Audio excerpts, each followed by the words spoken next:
What's up, guys? It's Primetime Poulton with me. Main event McNulty. Phil, what's going on, man? Not much, not much. Excited to talk about wrestling today. I think I have an opposite opinion on both shows, so we're gonna see what happens today. Cool, man. I'm always interested in your hot takes. Before we get into that, I just want to say the U.S. Assassin in Demand store closes tonight. I'm going to request that Indiegogo shuts down the store tonight. I'm going to give it until about 10 p.m. I go to bed around that time. So if you have slept on the book and haven't gotten your copies yet, please do so. I'm going to just share the campaign page real quick. We have all the volumes available. We also have some sweet variant covers. Here's Mike's regular cover to book 2. We have this variant cover by Kevin Sharp for book 2, as well as this wraparound cover by Cedric Nakan. And then we have a reprint of book 1 with this awesome Spider-Man homage cover by Mark Yoon. All the books are in stock. They ship the next day.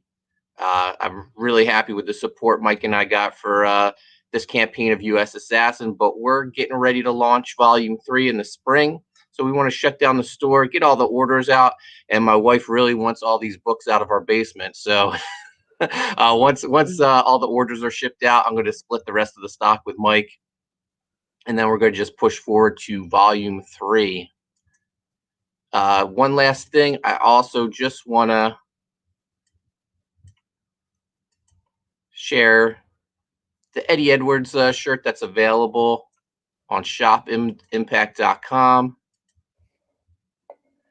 Now, this shirt, me and Dexter Weeks did this shirt for Eddie. It's based on a shirt of Eddie's hero, Masawa. We did the kind of similar design to it, but it's available on the shopimpact.com store. Eddie's been promoting on Twitter all week, last week too. So make sure you order yourself one. I think I'm going to, I saw that they have t-shirt shaped frames.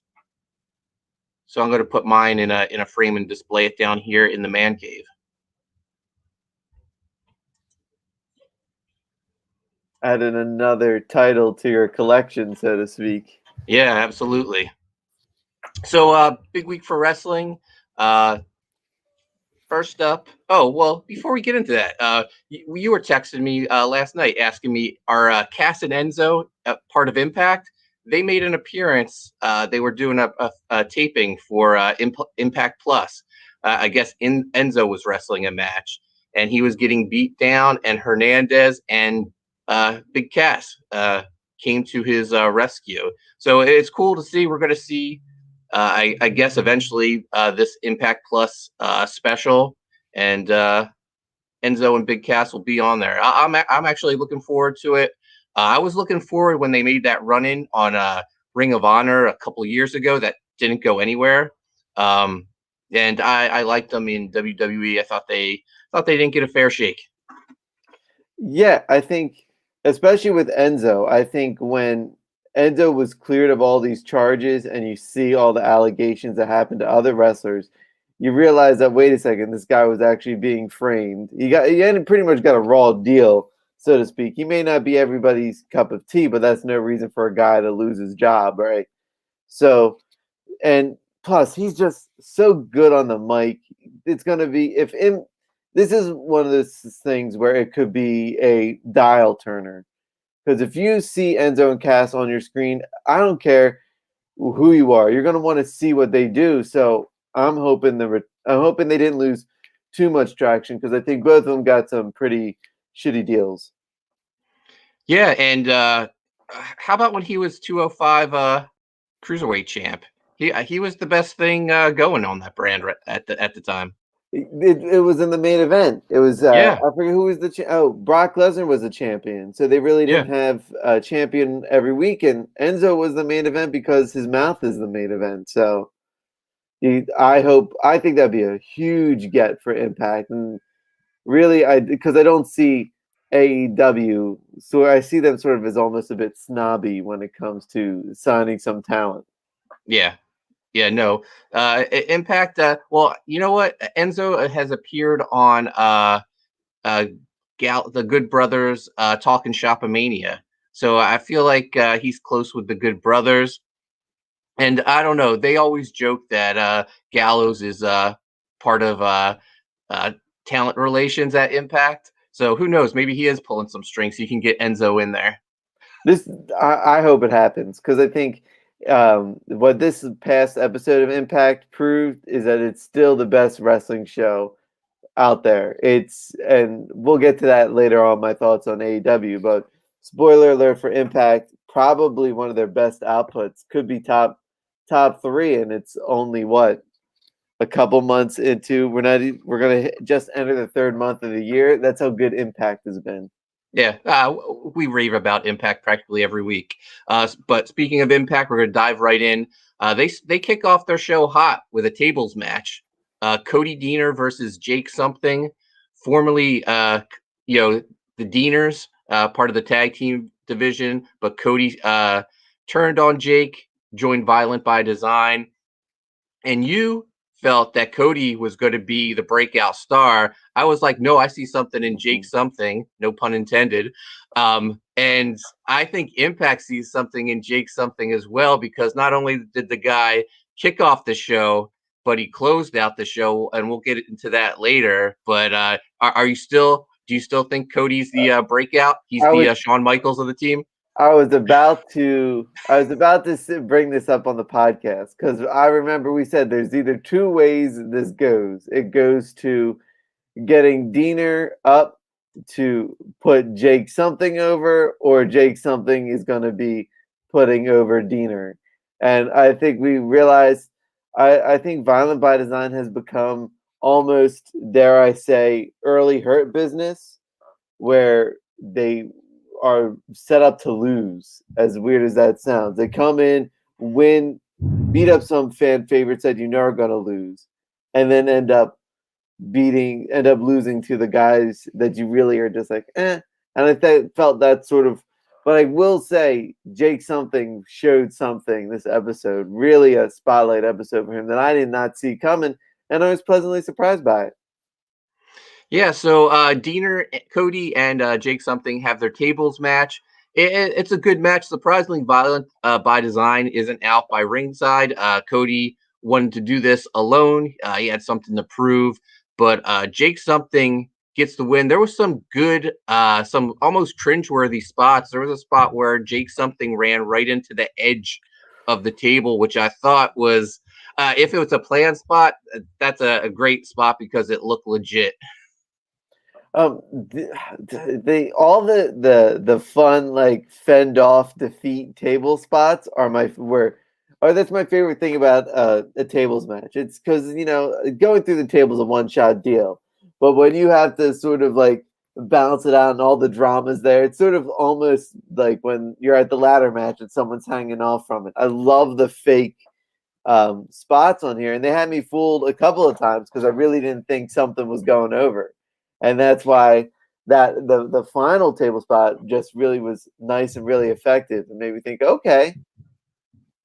Yeah, so Jake gets the win, but before he can even celebrate, Moose comes out, destroys Jake something.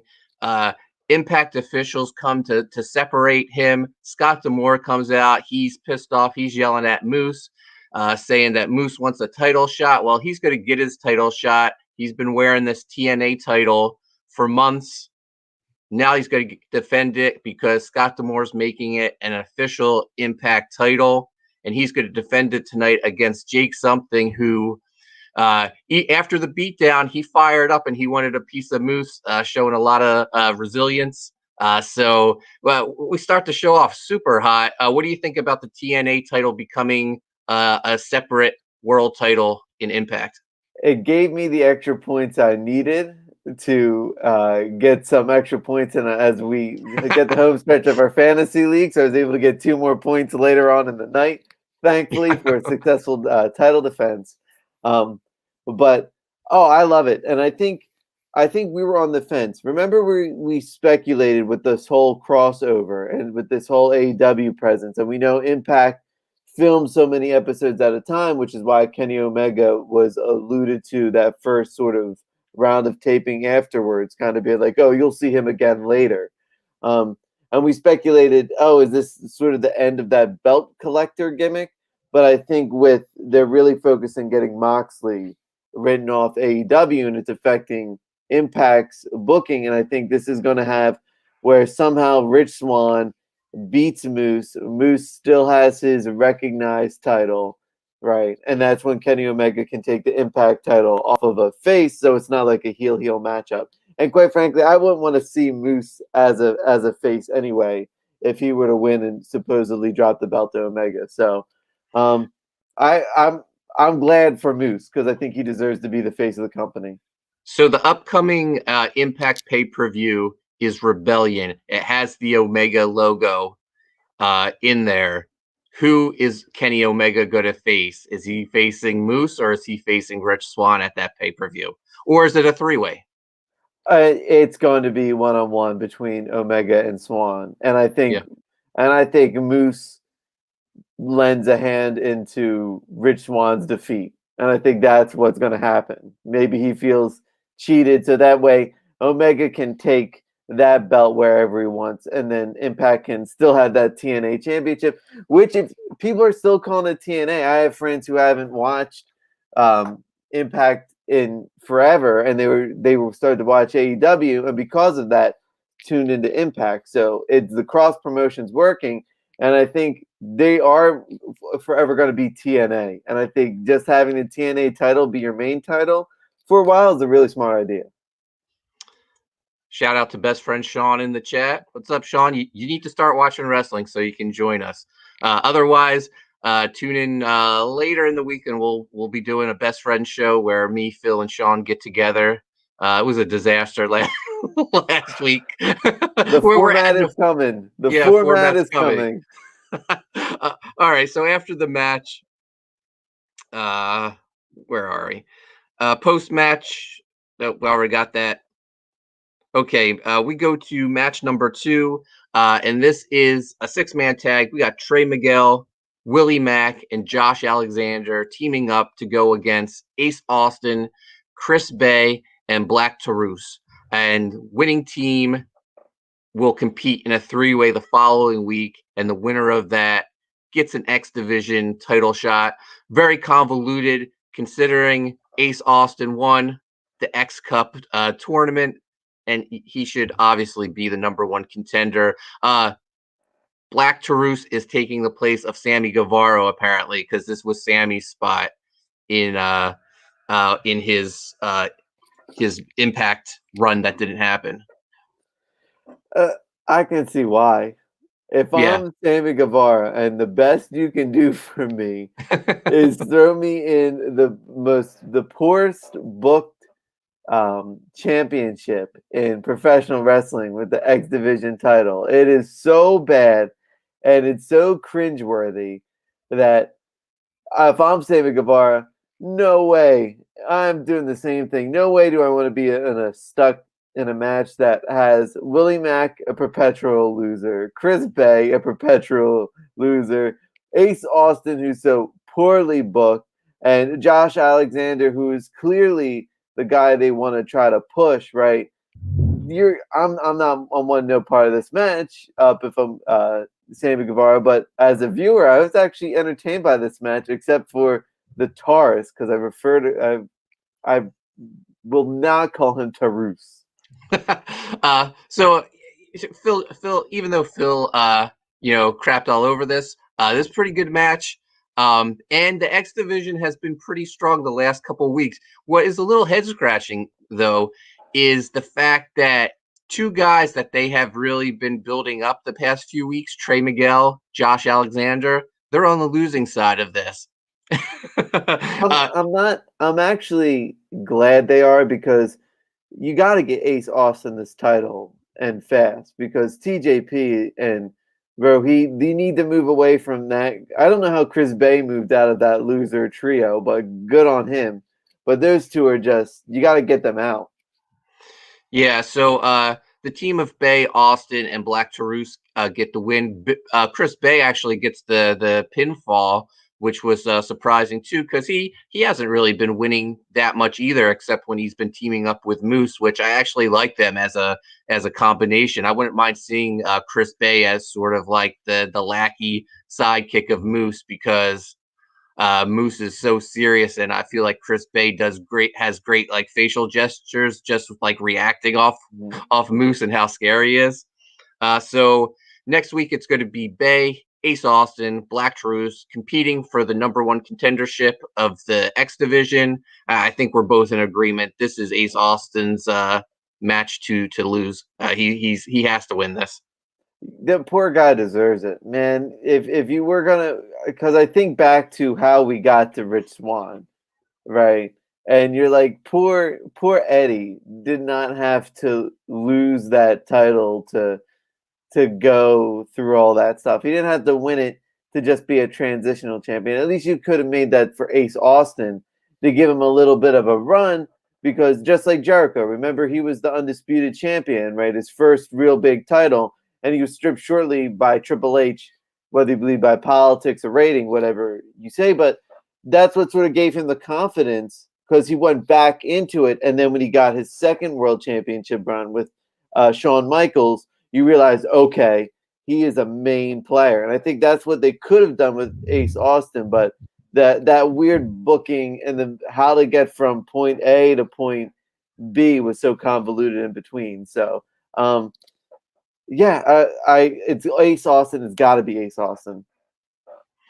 We get a paid commercial up next. This is probably the best one yet, because they incorporated a lot of AEW talent. So we get Tony Schiavone, Tony Khan, and we get Team Taz, Private Party, Big Money Matt, Britt Baker, as well as the Hollywood hunk Ryan Nemeth. This was a case of one of these is not like the other, but I actually like it. I like Ryan Nemeth getting a little TV time. Maybe soon we'll see that graphic. The Hollywood hunk is all elite, or something like that. You know what it is, and call me a dick or what have you, but I think they purposely did it because he looks so much like his brother Dolph Ziggler Oh, that they clearly put him on there so people could think, oh, when did Ziggler go to AEW?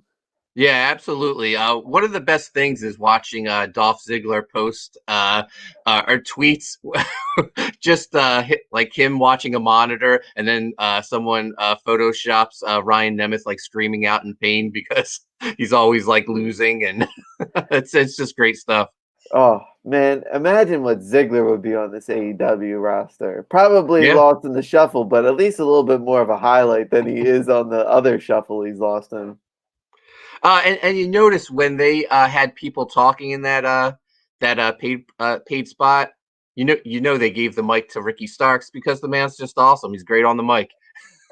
They need more. They need to really evaluate at the Revolution, and that's going to be my crapping on AEW when we get to it. Because to me, there's so many. How can you have Impact, which is so well written, so know where they're going with throughout the entire show, and know where they're going to go, in a month or so, and then you have AEW, who gets best book promotion.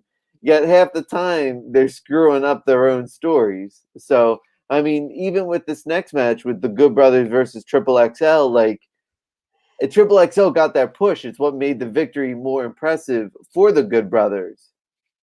Yeah. So before we go into that match, it Mhm. came out this week that Tommy Dreamer is not happy with the paid for commercials. He feels like it's just AEW crapping all over Impact, and Impact never gets a chance to retaliate. Do you think he's just working us, or does he really feel this way? No, I think it's both. I think he really feels this way, and I think he's working. He may work himself into a shoot by the end of it, but I definitely think it's a little bit of both. I think because I feel that same way because I watched AEW. I'm like, what gave them the right to crap all over Impact when your show is the same show for a month now? Yeah. Who knows? Maybe they'll bring Tommy Dreamer over to AEW. He can have a hardcore match with Dr. Luther. We got Hicks Villain in the chat. What's up, Hicks Villain? He says Impact has to know what's happening in a month. They film so Mhm. far in advance. That is Right. true. They film about 4 episodes worth of content every month, maybe even more, maybe two Mhm. 2 months. But yeah, they definitely need to know what's going on far in advance. And what's so good is that even when they have episodes that are gonna come after a live pay-per-view, they schedule it to get there, which is Yeah. just such good planning. And that's what AEW needs to do, and WWE needs to do as well. But since we don't talk about that trash product, let's move on. Next up, super heavyweight tag team match. We get the Good Brothers going up against Triple XL. I love Triple XL. I love the Good Brothers. I was really looking forward to this match. It was a great big man match. Magic Killer on Larry D for the Good Brothers to get the win. Very impressive. You knew Triple X wasn't going to win this, but it was a great showing for him. Mhm. This is how you do a squash match too. Entertaining, Triple XL were playing the faces in this match. They get laughed at. Quick show them the toughness, catch the heels off guard. Heels come back, remember who they are. You're rooting for Triple XL, but you knew they weren't going to win in the end. And it was a nice, fast match to get to the next segment without completely squashing the build they've been doing for Triple XL. Hicks Villain says he sat through those tapings. It's a marathon. Same for the wrestlers. Mhm. Yeah, I've been to those tapings as well. I've been to the tapings in Orlando. I've been to the tapings when they taped at the ECW Arena in Philadelphia, and even they filmed in Las Vegas. I got to go to tapings there, and yeah, they do like 3 days worth of tapings, and they probably tape maybe 2 days worth of content each day. So yeah, it's a lot of stuff. It can be a marathon, especially those ones in Orlando, because a lot of those people, the crowd was dead in Orlando. A lot of them were just coming in from the theme park to get out of the heat. They're out there, shilling, saying, free tickets, come watch a wrestling show. So yeah, it can be very long. Next up, we have uh, our guy Johnny Swinger, Swinger's Palace. Um, so you were saying you needed a Swingers Palace T-shirt. Lo and Yes, behold, there it is on Shop Impact. Have you placed your order yet? I will be when I get paid. But it's you can't ask for a better guy to make transitions. So he brings he brings the best segments of the night because it's going to turn into something where he'll wrestle and he'll lose, but at least we can enjoy the build up to it. The best jobber in the business, and I mean that with love to my boy Johnny Swinger. Speaking of Swinger Wrestling, so Impact has a new lead-in show before the Impact, and he wrestled on that against Fala Bob as a carryover from the previous week's Swingers Palace segment, and Swinger picked up the victory.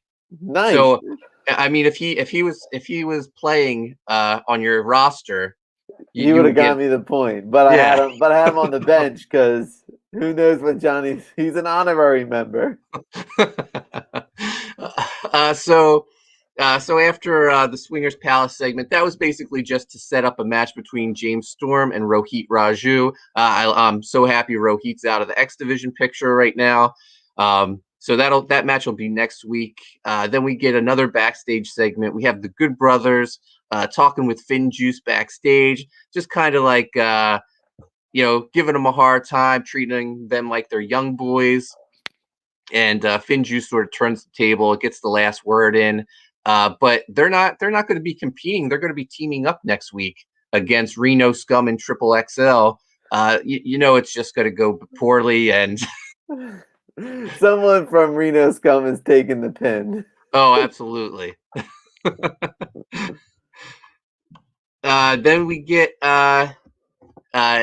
Eddie Edwards supposed to be against Brian Myers, but Brian Myers can't compete, and he has his lawyer on the big screen to tell why, and it is Smart Mark Sterling, the same lawyer that MJF had. I was super excited to see that. For those that don't know, Smart Mark is the producer of Brian and Matt Cardona's podcast, the Major Wrestling Figure Pod, which I'm wearing their hoodie right now. So it was really cool to see him on TV. And he was saying that, you know, if Brian is injured and unable to wrestle, he gets to pick a replacement. So of course he picks Hernandez, who is his hired muscle, basically for the last maybe 3 weeks. So it's Hernandez versus Eddie Edwards. Eddie Edwards gets the victory. Afterwards, Scott D'Amore says, you may be able to pick your own opponent, but it has to be one of our doctors saying you're injured. So you're going to have to wrestle Eddie Edwards next week. But to make it fair, I'm going to put a ref. I'm going to pick a special guest referee, and it's going to be Matt Cardona. They're giving him his own custom referee shirt with the sleeves cut out, and even he already posted it on the internet. It has his Matt Cardona logo on it. So next week we'll have Brian Myers versus Eddie Edwards. Is this? We thought it was coming. This is where the swerve happens. Please, it has to happen. Please, this is. They need to have Brian, Matt, and Mark Sterling together as a group. This is what we need in wrestling. We need predictability is good in wrestling when done right. We know it's predictable. We know where it's going. Please do not swerve us by not having them turn. Please have them turn. It's much needed. It's going to be so much fun to see Myers and Cardona being heels together for the really first time in such a long time, but like at a mature age rather than just the edgeheads. I am excited. I hope it happens. Next up, we have number one contendership for the women's knockout tag titles. We get Jordynne Grace and Jazz versus Kimberly and Susan. This is kind of weird because Jordynne Grace and Jazz, they lost the tournament. And isn't Jordynne Grace supposed to be number one contender for Deonna Purrazzo's championship? Yeah. So this is a head scratcher. You're saying the X Division's the poorly booked title. The Impact Women's title is definitely the worst booked. Yeah. I won't complain because it gets me more Jordynne Grace on my television, and she deserves to have. Listen, Sean, check out Jordynne Grace. She is awesome. I think you'll dig her. I dig her. But she's fantastic. But when it comes to the women's title, we don't really know what we're talking about either because I don't think Impact has it figured out. Hicksville makes a good point. Them goofing on the eye for an eye match was funny when they were talking to Brian Myers. And Brian Myers was like, "Is it really an eye for an eye?" And Scott D'Amore was like, "No, that's a terrible idea. What are they going to do? Pull the person's eye out, and then in 2 weeks it's going to be better?" So yeah, they were having fun with the. Although I think at the time, this is when we were first doing La Pod Gods, when it was WWE the Horror Show. I actually popped huge for that. We talked about how much it was one of the best things we've seen in wrestling in a long time. When wrestling's weird like that, that to me is the most fun. Well, I'm the Attitude Era guy. Like that was what I grew up in and with. So. But yeah, they should totally make that a horror-themed pay-per-view. And at the time, they had the NXT kids as the audience. They should have had them all dressed up as zombies banging on the glass and stuff. Yeah, so that was fun times. So Jordan and Jazz, they get the win. They're the number one contenders. Jordan apparently is the number one contender for the women's championship as well.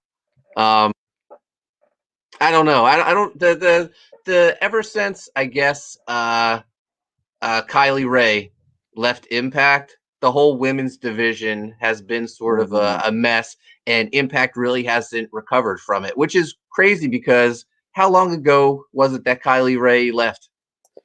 Yeah, and she left before they did their next set of tapings, so they had the time to do it. It's just weird that they didn't. You know what I mean? Like they should. You knew at that point Kylie Ray was gone. So do you just start building up a number one contender? So then they did the whole Susie to Sue Young to Susan to give us more time, and I guess more time was just forget about it. Yeah. So it's main event time. We got Moose defending the TNA title against Jake something. Moose. We've been saying it for 6 months. Moose is the man. Uh, he's just so impressive. Especially lately, he has like he always had a mean streak, but now it's like turned up to 11. He gets the victory over Jake something. Jake had a couple chances where he shined, so yeah, I feel like Impact really sees something in him. They have to if they're opening the show and closing the show with him. So it'll be interesting to see where he goes because I feel like his feud with his cousin has to be over now. So it'll be interesting where they take him. I almost feel like, well, Impact does have a secondary title, the X Division, but it's not really it's not really a title that A big man everyone goes carries. for. Yeah. Uh, Yeah, I don't know. But Moose tries to beat up on Jake something after the match is over, but Rich Swan comes out for the save. All roads are leading towards Moose versus Rich Swan, and that's how we go off the air. So, who you got? Do you have Moose or Swan? It has to be Moose. I know it does, doesn't it? It has to be, but they really like Rich Swan though.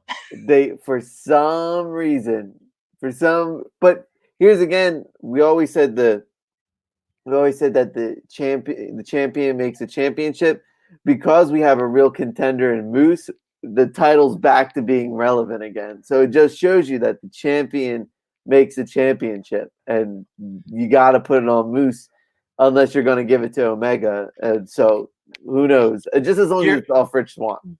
Here's why I think it's Moose. Mm-hmm. In that pay-per-view where it was Swan, Moose, and Chris Sabin against Omega and the Good Brothers, Moose hit that Spanish fly on Omega. He had the moment of the night, and he was the star of that match. And I feel like it has to be like Rich Swan wasn't the one who shined in that match. Moose was. So even if they were going in the direction of it has to be Rich Swan defending against Omega, I think you have to call an audible and go with Moose now versus Omega because Moose showed up big time for that match. I mean, Omega has the pull. It's why Riho was champion for almost a year. So that does it for Impact. What was your overall thoughts for it? Oh man, I'm so entertained with Impact. I love a good build. Building a contender in one night is fantastic. Furthering storylines, fantastic. Backstage segments, fun, fantastic. All the matches were really good. Even that X Division match, they're making me care about Trey Miguel, someone who I don't want to care about, with Sami Callihan in the back of his head, someone who I don't care about, and I actually care about the storyline. So Impact checked all the boxes of what a good wrestling show is, and it makes me want to say I cannot wait for Tuesday.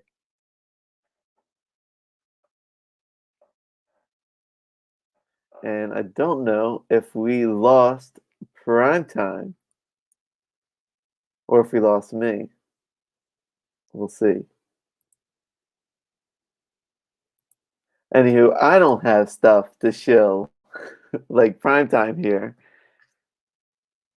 So I'm just going to sort of start on a little bit of an AEW Dynamite recap as I try to get him back on the air. So AEW started off, as we now know, it's me, just the main event here. Started off with sort of us getting ready for the road to Revolution. Sting has been medically cleared to be in his tag team match with Darby Allin against Team Taz. So we started off the show hot with Jon Moxley versus the Hollywood hunk Ryan Nemeth. Just a glorified squash match. I killed the best time I could. I think Sean will verify that.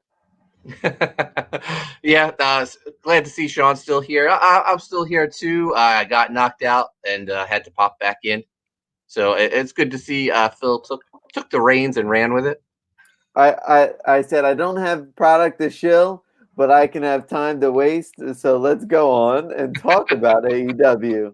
But no, just as we get set for Revolution, this is sort of Jon Moxley running over opponents for the exploding barbed wire death match. I think Ryan Nemeth is amazing. He's just like his brother, just yelling like he's too attractive and all that jazz. So he's just fantastic to watch. Yeah, no, he's a lot of fun. I hope he does get a contract, and I feel like that's where it's leading because they're featuring so much, not only on Dark but on the main show. So yeah, look for the Hollywood hunk is all elite graphic coming to Twitter soon. And your thoughts on Moxley's promo after the match? You know what? I don't even remember it, so it was probably like all his other promos. He's a great promo, but it gets to be a little of the same. He shows great conviction, very serious, but he does that every week. We're talking every week for a decade. Seth Rollins, Roman Reigns, Chris Jericho. It's the same conviction over and over again. But I mean, we know it's ultimately leading to, as he admits in his promo. I just remember him saying that he understands the Good Brothers are going to come out and be part of it. So I think it's already sort of setting up that they are going to they're going to he's going to lose this match against Omega. Yeah, no, I think so too, especially with uh, the the baby on the way. This would be a nice way to write him off TV. And he's fighting Kenta earlier than expected. So, but here's the thing with AEW, because do you feel like they get themselves in a lull since they do live 1 week, taped 1 week, live the next week, taped, and they do 2 tapings at a time, where it feels like that second show is always just like a repeat of the last episode. So they kind of hit like these lull periods. No, especially with the promos, like the Sting Team Taz stuff seems repetitive. The Moxley promos seem repetitive. Yeah, no, I would agree with you. Because talking about repetitive, we get Team Taz versus Varsity Blondes, who Varsity Blondes have officially become the jobber tag team of choice. They seem to lose to everybody, and this is just another glorified squash match against the Varsity Blondes, where Ricky Starks and Brian Cage get the win. With man that clothesline that Cage does is just he looks like he can pop someone's head off with his bicep. It's incredible. Yeah, I will say Griff Garrison, man, he's been showing a lot. Everyone would assume that Pillman is the star of that team, but I think it's Griff Garrison with his, I think he's the better athlete. Real tall, but he can fly over the top rope.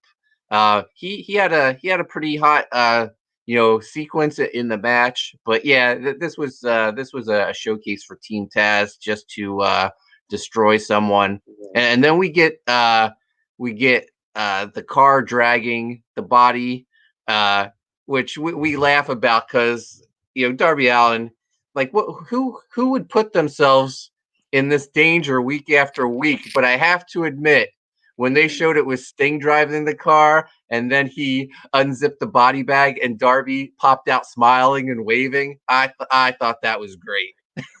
You know what? I was talking to my sister because every Wednesday I watch Dynamite with my sister, right?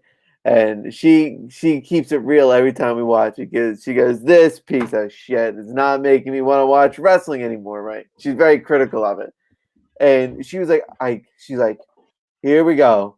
Here comes the snow. Here comes Sting. Here comes the bat, right? And then she saw him bringing the body bag, and she goes, oh my God, Darby's in there, isn't he? He's in there, right? When he unzipped the Darby pot, she got all excited for it, and oddly enough, I felt the same way. I'm like, yeah, right. And then the him coming from the rafters, it was just fantastic. Yeah, no, that was great with Hook being inside the body Yep. bag, and then Darby, rappelling down. Um, Hicks Villain wants us to know that Mox beat Kent. Yeah, they did do the New Japan tapings in California, and that's where Marty Scurll appeared. So Marty Scurll looks like he's part of New Japan now. I don't know if it's long term, but he appeared on that taping. Yeah, Darby was ziplining just like HBK. And did you notice he couldn't get off, so the camera had to move away as I guess he's trying to get unhooked, no pun intended.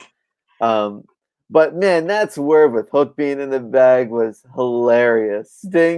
Sting's face of just like almost like Dark Knight Batman, just dropping him like, here you go, you piece of shit. It was I think that's how they should book Sting. He should be Dark Knight Returns, Frank Miller, too old for this shit Batman, where now I'm just gonna beat the shit out of you. No, I like it. Yeah, definitely. Tony Khan, if you're listening, if you want to win Best Booker 2 years in a row. Dark Knight Sting is the way to go. So next up, we have Jake Hager versus Brandon Cutler. Cutler came out last week to save his friends, the Bucks. Sort of sets up this squash match, but the main story in this is what happened backstage. Because prior to the match, it was the Bucks with their parents, seeing themselves on the truck. Oh, look how proud you are of us. Real good campy stuff. Just when Jericho and MJF were there with a bloody Mr. Buck. Yeah, no, they murdered him. There was so much blood, and especially when they were throwing him against the truck, there was even more blood. God bless Papa Buck. I hope he's doing well. I love this segment. This is one of my favorite segments. Jericho's looking. I think he took being called fat personally again. He is slimmed down in the past couple weeks, getting that ab game going again. And the way he gently tossed Papa Buck in there, right? And he's like, eat it, you piece of shit. And then I just killed me. It killed me because of how lightly he did it. And it was professional wrestling at professional wrestling's best. I eat this shit up. This made me so excited for the show again. Made me so excited to see Jericho being a badass. Probably not going to win the tag title with MJF, but man, is it going to be fun to get there. Yeah, no, that was a lot of fun. Jake Hager got the win, beating Brandon Cutler, and then Proud and Powerful came out and we're beating up Cutler too. That's when the Bucks came out and saw Jericho and MJF on the big screen beating up Papa Buck. It would have been great if they had Mama Buck there, like screaming or crying or something. What I thought was funny, and it didn't play into the storyline at all, was when they took Papa Buck away in the ambulance, the Good Brothers climbed in with Nick, and Matt stayed behind with the mom. So I was figuring Matt was going to get beat up later. I love the Good Brothers are my favorite thing in wrestling right now because they show up when you don't expect them to show up, and when you do expect them to show up, they arrive late. Like when they're having the Bucks, and you're like, "Oh, come on, dudes!" And then like, "No." And Gallows is normally, they always said that Doc Gallows was so funny, but in New Japan he let Machine Gun take the lead, and then even in when they first debuted in Impact, he let Machine Gun take the lead, right?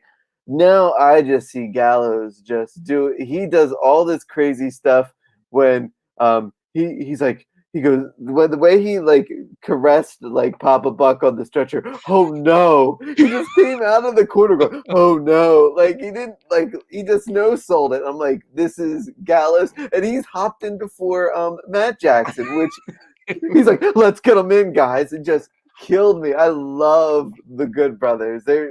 I love how they just can pop up anywhere. Yeah, no, they're fantastic.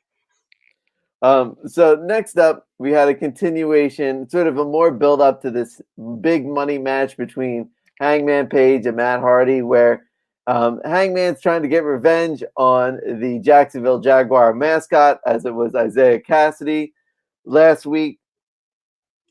Yes, Gals is my favorite part of BTE as well, Hicks Villain. But it's kind of weird to see Cassidy without Marquen. Yeah, definitely. I was wondering, was there any reason for that? I don't know if it's weather related or from what I know, because they taped this one right after last week. He was still stuck apparently in Texas with the snowstorm, so he wasn't able to be. But they have the hybrid too, sort of filling in that extra heater spot.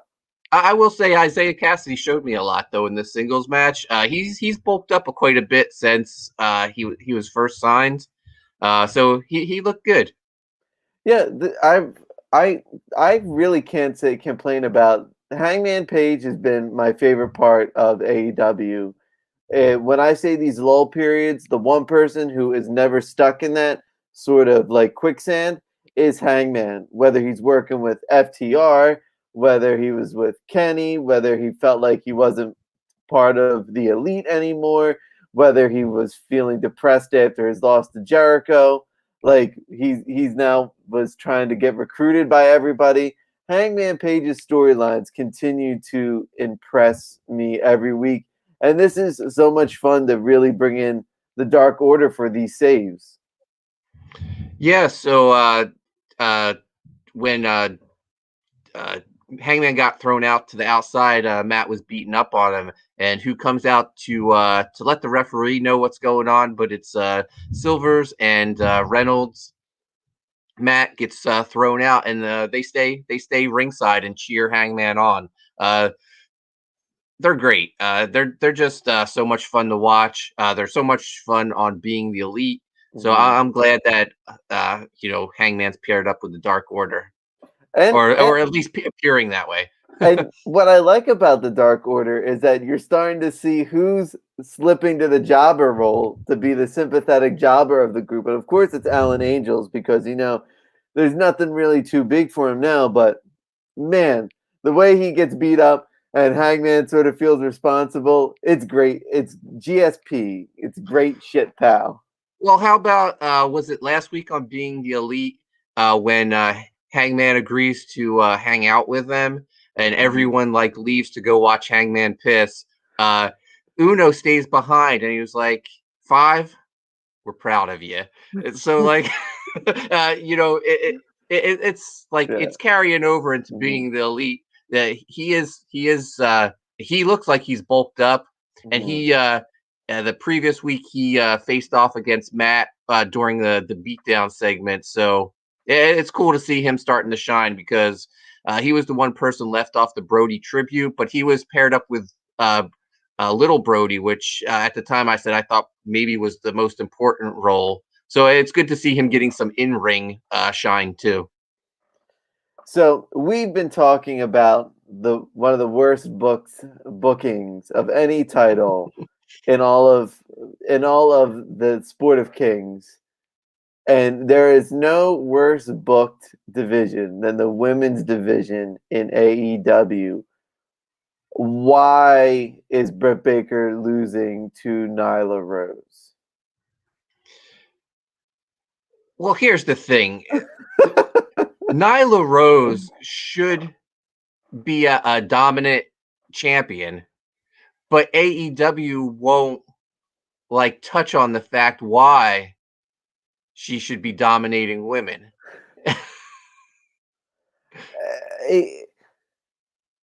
it's not even Nia Jax style. You know what I mean? They're not even trying to play that off like, oh, she's bigger for her size, because they can't, which is really making it awkward for us, the viewer, and especially if you don't know. But my question is not with Nyla Rose, it's why can stars like Riho beat her, and then you have Anna Jay beat her, but Britt Baker, the one who you should be strapping the rocket to, every time she starts to propel in there, it seems like she gets cut off at the knees. And Yeah. Nyla Rose again in a more metaphorical way than a literal way last time, when she actually took out her knee. Yeah, no, we've been saying from the get go, the division should be built around Britt Baker and Thunder Rosa. So it it's going to be interesting to see what happens when Nyla Rose faces off against Thunder Rosa. Yeah, uh, Thunder Rosa has to win. Or are they if they go Riho versus Nyla Rose in the finals, I'm done. I am done. I will say it right here, Primetime. I am done if it's Riho and Nyla in the finals. I don't think I can take it. I think I'm done. I'm done with Yeah. this. I will officially use it to be my bathroom break during the show every week. No, it's I'll take the X division over Mm-hmm. the AEW's women division any day of the week. Yeah. Sean has a question for us. He wants to know who would win in a match, Dink or Jake the Snake. Do you know who Dink is? I know you're younger than us, Phil. Well, does he mean Doink? No, Dink was the little person sidekick of Doink. Uh, So would the little person beat Jake the Snake's Snake Damien in a no, match? no. Damien Jamie wins. would eat him. Okay. Hicks Villain says Earthquake would sit on them both and make Quake burgers out of them. Absolutely. He made Quake burgers out of Damien, and that's where Damien's brother Lucifer uh, took his place. So next up, main event time. It is Ray Phoenix versus Lance Archer, and I always feel so bad for Ray Phoenix because whenever he gets the main event, I don't know if it's nerves or anything, but he can hit moves unlike any other person in any other match except for when it's the main event. He always finds the worst times to slip and miss moves. And I was really impressed with this match because Lance Archer carried this match himself, which was amazing to see the big man versus the high flyer. It'd be the big man who carried the high flyer the entire time. Yeah, I was gonna say Lance Archer looked great in this match. Mm-hmm. I'm glad they're starting to build him up. I would say I don't think he needs Jake the Snake Roberts Not anymore. anymore. Mm-hmm. And the at the end, after he gets his hand raised and he like gets he lifts Phoenix up to give him the fist bump, and then he just drops Phoenix, and Phoenix just like almost like he died. That was great. Um, is this going to be another thing where they heat up Lance Archer to lose again? I think so. This seems to be the way for for Because AEW. this is for the TNT Championship, right? Yeah, Clearly, Darby and Sting are going to go for this championship, and Lance Archer, I think, is doing a really good face turn. It's been organic. It's you want to hear him speak on the mic now. He doesn't. I don't think he cuts good heel promos, which is because he's probably the everybody dies guy when he's the heel. But as the face, he can be the I'm tall, confident, kick your ass guy, and I like that better.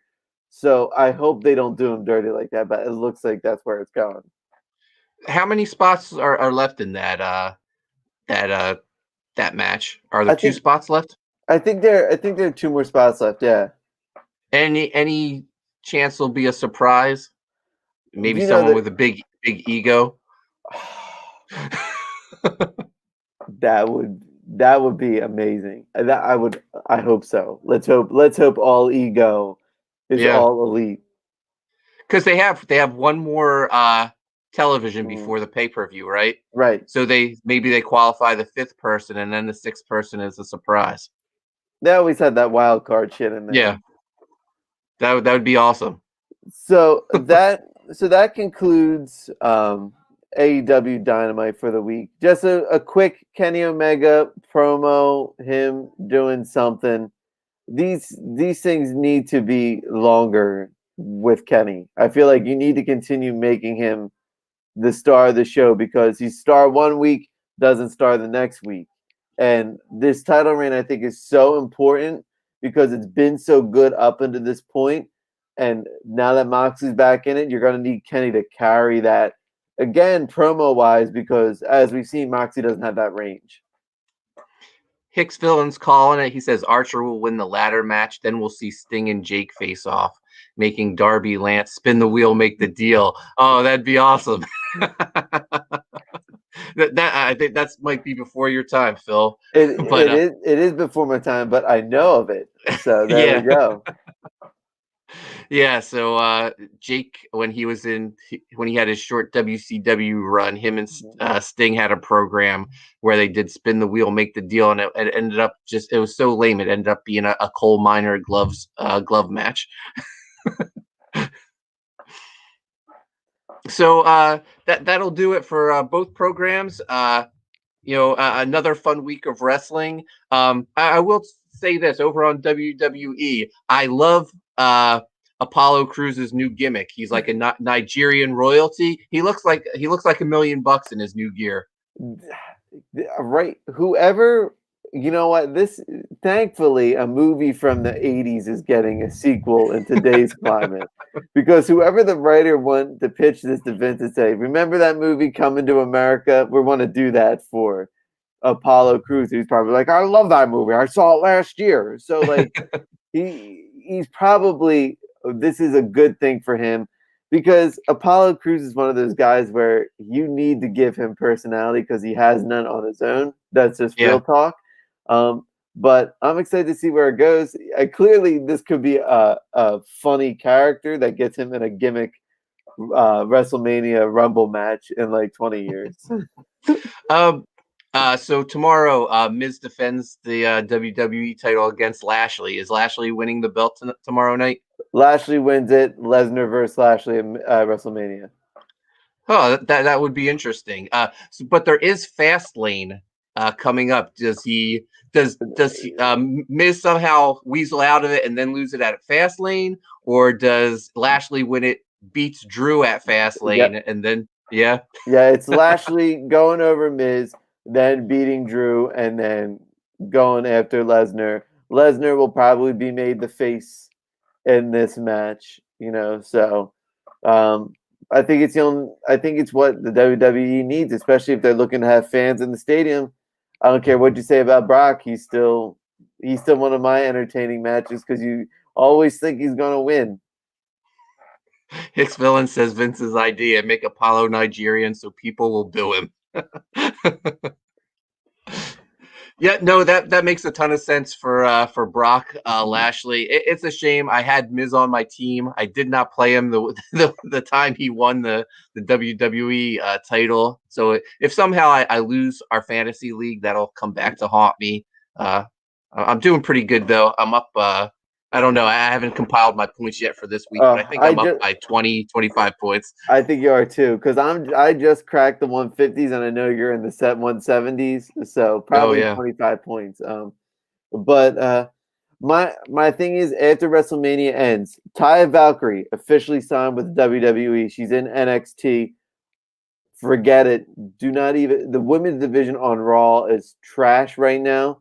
It's they tried to push Lacey Evans going. She got pregnant in real life.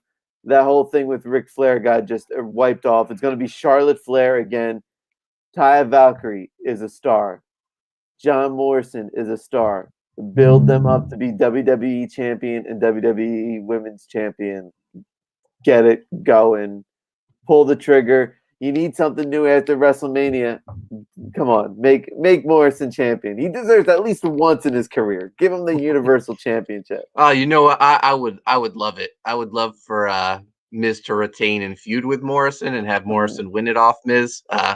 I know it's not going to happen, but it would be great to book that. Same. Phil, where can people find you at? On Twitter and Instagram at Animated Phil. And you can find me on Twitter and Instagram at Coney Waves. Make sure you subscribe to Primetime Poulton. Hit the notifications. The U.S. Assassin In Demand store closes in 4 hours. If you haven't backed the book yet, make sure you go get your copies. They ship the next day. And Phil and I, we will catch you later in the week for Best Friends show, probably Thursday, 5 p.m. And we'll have a lot to talk about. We'll have a format this time. So it won't be a disaster. Anyway, we'll see you next week for La Pod Gods as well. Thanks for watching.